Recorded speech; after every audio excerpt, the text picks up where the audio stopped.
कारण या साफ हो गया कि इनकी मंशा क्या थी। हम सब थोड़ा चौंके हुए थे कि अचानक ये सत्र बुलाया जा रहा है, विधानसभा चल रहे हैं 2 प्रदेशों में, अभी अचानक बुलाया जा रहा है, बड़ी जल्दबाजी की जा रही है। किसी को मालूम नहीं था एक दिन पहले तक कि क्या आने वाला है, मसौदे में क्या होगा। मसौदा सार्वजनिक करते हैं सिर्फ एक दिन पहले, ताकि हमें समय भी नहीं मिलता। तो हम सब सोच रहे थे कि ये सब क्या हो रहा है और क्यों हो रहा है। मेरे ख्याल से पूरी साजिश जो रची गई षड्यंत्र की तरह, कि किसी न किसी तरह से हमें सत्ता में रहना है। अगर अभी नहीं किया जाएगा तो 2029 तक जो ये करना चाह रहे हैं परसीमन, 2011 के जनगणना के आधार पर, वो नहीं खत्म हो पाएगा। तो ये सब करने के लिए एक तरह से प्लान बनाने के लिए कि परमानेंटली हम सत्ता में कैसे रह सकते हैं और कैसे करें, महिलाओं का इस्तेमाल करके, महिलाओं के नाम पर हम आरक्षण लें। अगर ये लोग सहमत होंगे, पारित हो जाएगा, तो एक तरफ हम ये कर लेंगे, दूसरी तरफ से हमें सारी स्वतंत्रता मिल जाएगी कि काट-पीट भी करिए, सीटों में किसी तरह से भी आप परसीमन करा दीजिए। 2011 के जनगणना के आधार पर होगा तो जाति जनगणना का भी कोई उनको रिकॉग्निशन नहीं लेना पड़ेगा। तो ये साफ है कि उन्होंने सोचा चलो पारित हो जाएगा तो जीत, पारित नहीं होगा तो हम हर नेता के सामने बाकी पार्टियों को महिला विरोधी कहकर महिलाओं के मसीहा बन जाएंगे। तो आप महिला हैं, हम जानते हैं कि महिलाओं का मसीहा बनना इतना आसान नहीं है, करके दिखाना पड़ता है। एक इतिहास है, कांग्रेस पार्टी का एक इतिहास है, विपक्षी दलों का एक इतिहास है, भाजपा का इतिहास है महिलाओं के संदर्भ में, और वो इतिहास बहुत स्पष्ट है। आपके खड़े होने से सदन में उसका विपरीत कहने से कोई फर्क नहीं पड़ता। महिलाएं देख रही हैं, उन्नाव को देखा, हाथरस को देखा, ओलंपिक की खिलाड़ियों को देखा, यहीं दिल्ली में सड़क पर बैठी थी, किसने पूछा उनको? मणिपुर में महिलाओं को देखा, किसने पूछा? और आज आप संसद में खड़े होकर कह रहे हैं हम मसीहा बनना चाहते हैं महिलाओं के। तो ये बहुत स्पष्ट है कि ये महिला आरक्षण बिल की बात नहीं थी, ये परसीमन की बात थी, और परसीमन इनको इस आधार पर करना था जिसमें इन्हें जाति के आंकड़े नहीं देखने की जरूरत होती और अपनी मनमानी करने की पूरी स्वतंत्रता मिलती। तो ये बिल्कुल मुमकिन ही नहीं था कि विपक्ष उनका साथ दे, और मैं बहुत खुश हूं कि आप सबने, देश ने देखा कि जब विपक्ष एकजुट हो जाता है तो किस तरह से इनको हराया जाता है। किसी ने मुझे पूछा आते हुए कि ब्लैक डे है, आप ये सरकार कह रहे हैं कि ब्लैक डे है। ब्लैक डे इनके लिए इसलिए है क्योंकि पहली बार इनको धक्का लगा जो लगना चाहिए था। आज की महिलाओं की समस्याएं बहुत ज्यादा बढ़ रही हैं, संघर्ष बढ़ रहा है, बेवकूफ नहीं है महिलाएं, सब कुछ देख रही हैं। वो पीआर, मीडियाबाजी वो अब नहीं चलेगी। कुछ ठोस करना है तो आप 2023 में जो सर्वसहमति से जो विधेयक पास हुआ था, पारित हुआ था, सारे दलों ने उसका समर्थन किया था, उसको लाइए। उसमें अगर कुछ एकाध संशोधन करना है छोटा, ताकि वो अभी लागू हो सकता है, करिए, और उसको अभी लागू करिए। महिलाओं को हक दीजिए, अभी दीजिए, लेकिन उसको आप घुमाकर और दूसरी चीजों के साथ उसको अटैच करके आप गुमराह करने की कोशिश मत करिए। सीधी सी बात है, इसको अभी करिए, हम सब तैयार हैं। अब आप पूछिए। मेरा सवाल आपसे ये है, जब ये बिल गिरा उसके बाद, मेरा सवाल आपसे ये है कि जब ये बिल गिरा उसके बाद लगातार सरकार की तरफ से कहा जा रहा है कि राहुल गांधी ने फ्लोर ऑफ द हाउस में बोला कि बिल पास करना है तो मौजूदा परिस्थिति में 1 सेकंड में आप मौजूदा सीट पर पास कर दीजिए 543 पे। तो क्या विपक्ष उसके लिए तैयार होगा? अभी तो मैंने आपने बोला जो 2023 वाला बिल है, पर अगर मौजूदा सीट 543 है, वही तो है। 2023 का जो विधेयक है उसमें ये था कि इन्हीं सीटों में से आप 33% महिलाओं को देंगे। मैम उसमें लिखा था कि सेंसस के बाद डिलिमिटेशन होगा और उसके बाद तय की जाएगी, जो भी सीट होंगी उस पे 1/3 मिलेगा। तो यानी कि सीटें बढ़ती, पर नहीं, 543 में से ही था। तो उसके लिए आप लोग तैयार हैं? हाँ, बिल्कुल तैयार है। जी प्रियंका जी, दो दिनों तक हमने बहस देखी और अब क्रेडिट उधर से भी क्लेम किया जा रहा है, आप लोग भी दावा कर रहे हैं। नहीं, हम क्रेडिट का दावा नहीं कर रहे हैं। सवाल हम आपको इतिहास के बारे में बता रहे हैं। कांग्रेस पार्टी ने 1928 में शुरू की ये बात, और कांग्रेस पार्टी की ही ये बात थी जिस वजह से आज आजादी के पहले दिन से महिलाओं को भारत में वोट डालने का मौका मिला और अधिकार मिला। तो मैम सवाल ये था कि बीजेपी और एनडीए पूरे देश में अभियान चलाने जा रही है। आपने देखा कि कल शाम को प्रदर्शन हुए, देश भर में प्रदर्शन हमने देखा बीजेपी की तरफ से, और ये दिखाने की कोशिश है कि महिला विरोधी है कांग्रेस और इंडिया अलायंस। इसकी काट में आप लोगों की तरफ से क्या कोई अभियान चला जाएगा? क्या रणनीति होगी कांग्रेस की और इंडिया अलायंस की इसकी काट के लिए? जो बात आप कह रही है वो देश के आम लोगों तक कैसे ले जाएंगी? देखिए, जैसे मैंने कहा, देश की जनता जो है उसमें बहुत ही ज्यादा विवेक है। अगर इनको अभियान करना है पूरे देश भर में, खुलकर करें। लेकिन आज देश उस परिस्थिति में नहीं है जो 12 साल पहले था, और शायद कभी कभी ये होता है कि जब सत्ता बढ़ जाती है लोग सच्चाई नहीं बताते हैं नेताओं को। तो इस पूरे ये जो पूरा पिछले 2-3 दिनों में हुआ, इससे कुछ हद तक ये भी दिख रहा है कि ये समझ नहीं पा रहे हैं कि आज भारत बदल गया है। भारत की जनता देख रही है, समझ रही है कि मीडिया बाजी, पीआर बाजी, ये बड़े बड़े अभियान, इतना सारा पैसा डाला जाता है इसमें, ये चल नहीं रहा है। ये अब चल नहीं रहा है। कल बार बार अमित शाह जी कह रहे थे, आदरणीय अमित शाह जी कह रहे थे कि हमारी बातों पर भरोसा करिए। कोई भरोसा नहीं कर रहा है। असली पॉइंट तो ये है कि जनता का भरोसा उठ रहा है। तो आप जब कुछ कह रहे हैं तो उसको फेस वैल्यू पे जनता आज नहीं दे रही है। प्रियंका जी, कल जो कुछ हुआ उसके बाद जो बीजेपी कह रही है कि they will launch a country-wide campaign to dub the entire opposition including the Congress as anti-women। और जैसे आपने अमित शाह जी की बात करी, तो अमित शाह जी ने आपकी राजनीतिक सूझबूझ की भी बहुत तारीफ करी कल लोकसभा में। तो what would be your advice or the campaign, the Congress plan to counter this campaign? See, I think it's very, very clear. We are saying very, very clearly, and we will say this from every platform, we will say this in every state, not just the Congress party, but every party of the India Alliance will say it very, very clearly. Bring that 2023 legislation which was passed, make whatever change you want to get it done by 2029, we will fully support it. We will say this again and again, all over the country. And the other point that I was making in Hindi earlier was that things have changed for this government. It's very visible from their actions. Firstly, they are under a lot of international pressure. It's very, very clear. A lot of the actions they are taking, I don't think, as my brother has said multiple times, any Indian Prime Minister would have accepted the terms of the deal that they have done with the US unless there was massive pressure. He is obviously under massive pressure. It is very obvious. So public is seeing this. The public continues to suffer with multiple problems. The price of gas, price of fruit, vegetables, everything has gone up, and especially the burden of this is on the shoulders of women.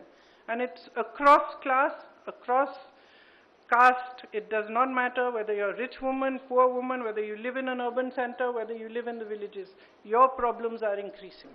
And there is nothing coming from the government to resolve them. So the public can see it. So they can take their Mahila Morcha in front of whoever's house they want. They can make as much tamasha as they want. This country has now awakened to the fact that they do not stand by their words. They cannot be trusted, and certainly women cannot trust them, because we have seen their attitude and their behavior on multiple occasions. So I think it's very clear they can do what they like. the public is seeing everything very, very clearly. And the chronology of their, the chronology of the last few days, the way they have brought this bill, the things they have attached to it, the delimitation, the 2011 census, it's very clear. They knew this bill is not going to be able to be passed. They just wanted the political credit. Simple as that. कई सवाल हैं, आपके पास वक्त है ना? हाँ, सीधा। पति का जन्मदिन है तो थोड़ा शॉर्ट रखिए। मैम ये सवाल ये है, मैम सवाल ये है, मैम सवाल ये है, यहाँ पे विमेंस कर लेते हैं। Okay, after this. मैम सवाल ये है कि आप लोग कह रहे थे कि ये वुमेन रिजर्वेशन बिल सिर्फ एक ढाल है, पीछे से एक मंसूबा डिलिमिटेशन पास कराना है। अभी भी डिलिमिटेशन बिल के लिए कल जब जो मंत्री किरण रिजिजू है उन्होंने कहा कि बाकी दो बिल अब मैटर नहीं करता है, इसको हम बाद में पुटअप करेंगे। डिलिमिटेशन की मैं बात कर रहा हूँ, उस पर आप लोग कैसे आगे इसको चीज रखेंगे? हमारा स्टैंड बहुत क्लियर है, पूरे अलायंस ने अपना स्टैंड बहुत क्लियर किया है और इस वोट से और भी स्पष्ट हुआ है कि हमारी मानसिकता में, हम मतलब मानसिकता नहीं, हमारी समझ में ये जो बिल लाया गया और ये जो 3 दिनों की चर्चा चली, ये महिला आरक्षण की नहीं थी, ये परसीमन पर ही थी। और इस पर हमने सब ने अपने विचार बहुत स्पष्टता से व्यक्त कर लिए हैं। अरे यू सेड तो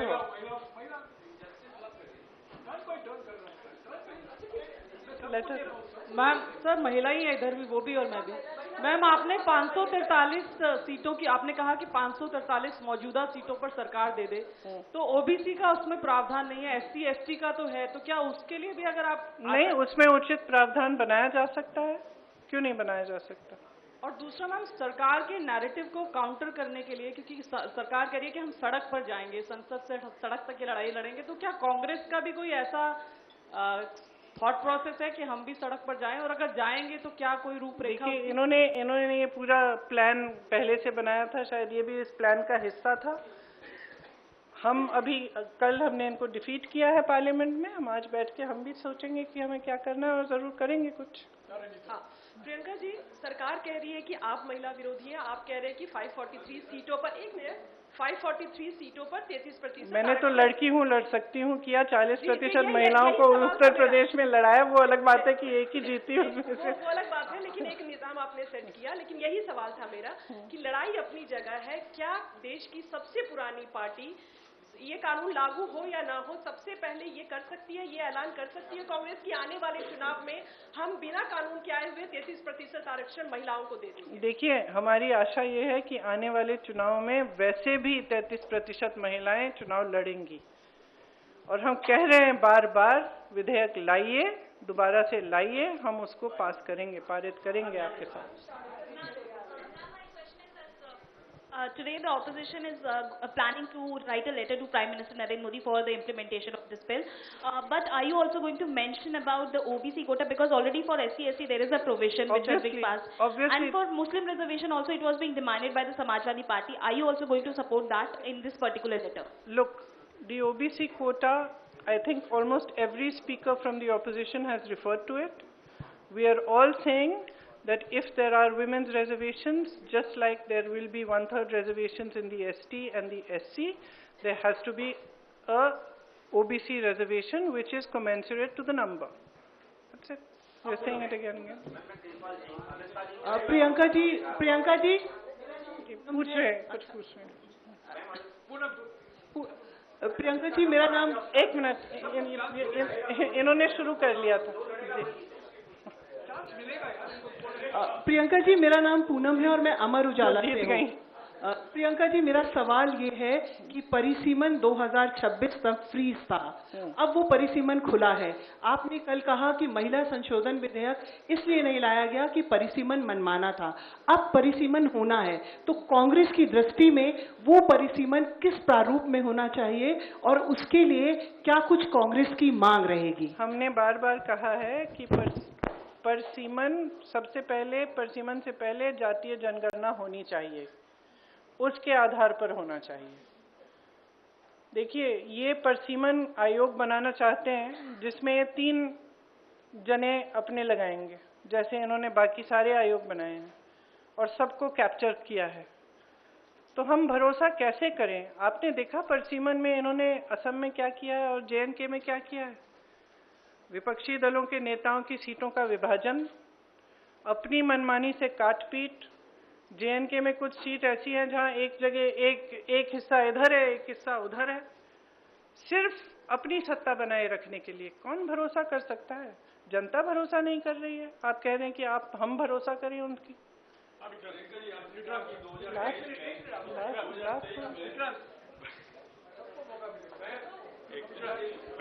प्रियंका जी, जिस तरीके से 1971 में इंदिरा गांधी जी ने सोचा था कि दक्षिण भारत उत्तर भारत में डिवाइड ना हो, इसलिए सीटें उन्होंने उतनी ही रखी। इवन 2001 में अटल बिहारी वाजपेयी ने भी यही सोचा कि दक्षिण भारत उत्तर भारत के बीच में डिवाइड ना हो, उन्होंने भी फ्रीज रखा।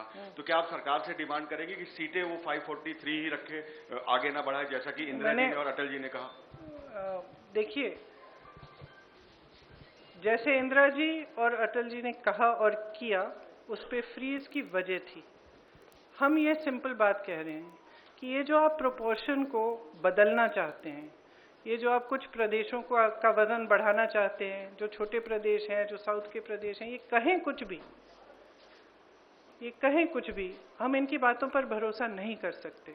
और अगर इन्होंने ऐसा किया कि छोटे प्रदेशों को, दक्षिण के प्रदेशों को का वजन इन्होंने कम किया, तो देश में बहुत ज़्यादा संकट पैदा करेंगे। तो इससे हम सहमत नहीं हो सकते। तो हम बिल्कुल इस पक्ष में हैं कि जैसा है वैसा ही रहना चाहिए, प्रोपोर्शन के तौर पर।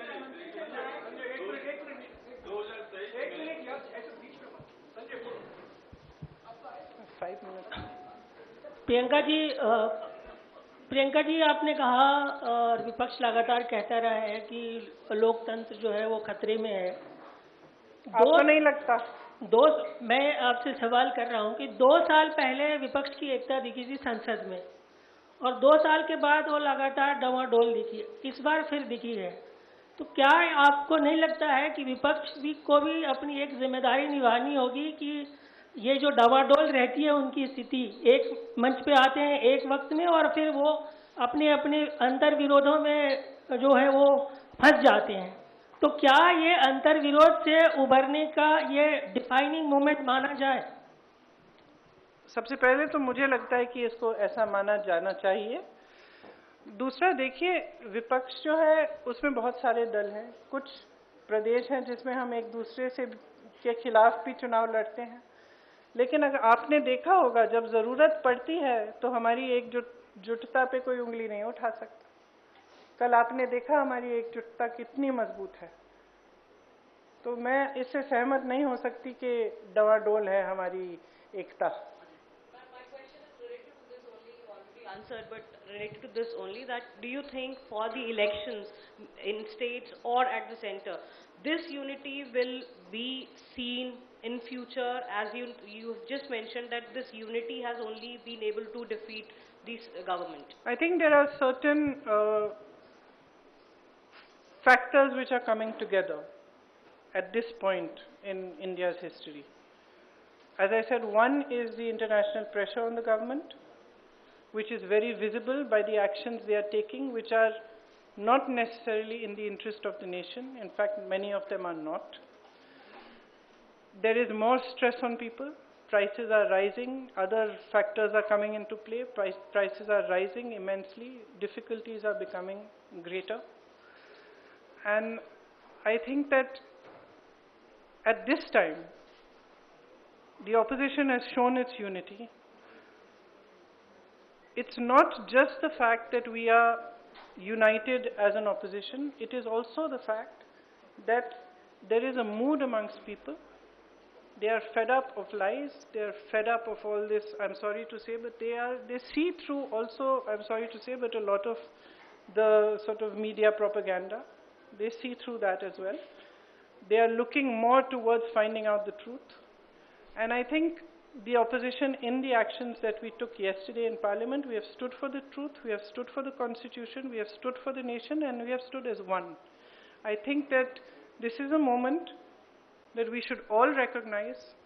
We all saw the faces of the bigger leaders of the BJP in Parliament. It was very clear from their expressions that this was a shock to them and that they were defeated for perhaps the first time in these 12 years.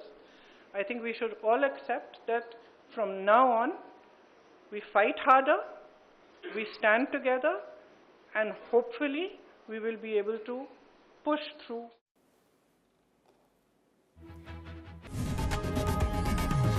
लोकशाही मराठी ऐका, पहा, जागरूक रहा.